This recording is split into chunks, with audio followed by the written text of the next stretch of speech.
guys, good morning. Nandito po kami sa Kapas Tarlac. Let's go.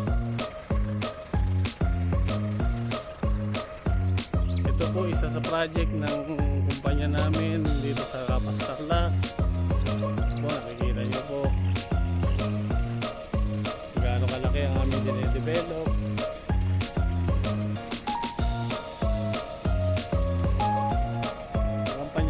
Namin housing developer po, kaya mga ganitong lupa ang kanilang binibili para i-develop bilang housing project.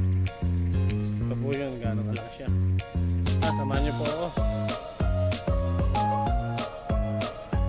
nga pala guys, kaya kami nandito para dalhan to ng pangangailangan nilang equipment. Dala po kami dito ng bulldozer. Yan po siya. Lapitan natin. Ito pong bulldozer na to, bago po ito kasi kailangan po dito mga bagong equipment. At sa layo po nito, nahihirapan po kung mga luma, nahihirapan pong ayusin. Kaya hanggat maaari, mga bago, tuloy-tuloy po yung paggawa.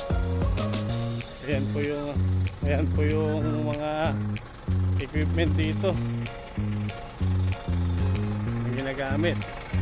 Ayan, trailer bulldozer. Ayan po yung dala namin na bulldozer. Ayan, nababa po yan mamaya. Backhoe bulldozer.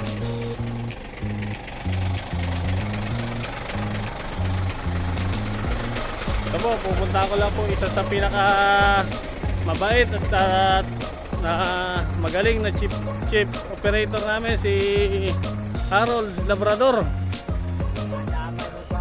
Ngiti ka naman, ngiti, smile. Takot ka sa camera.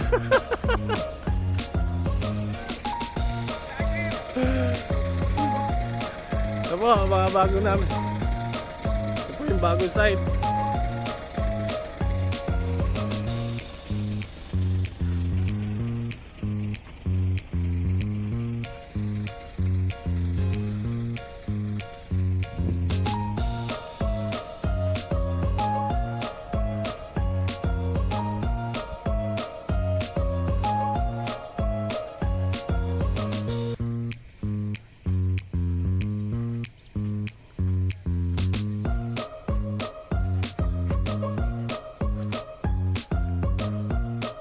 Ganito na lang guys. Salamat.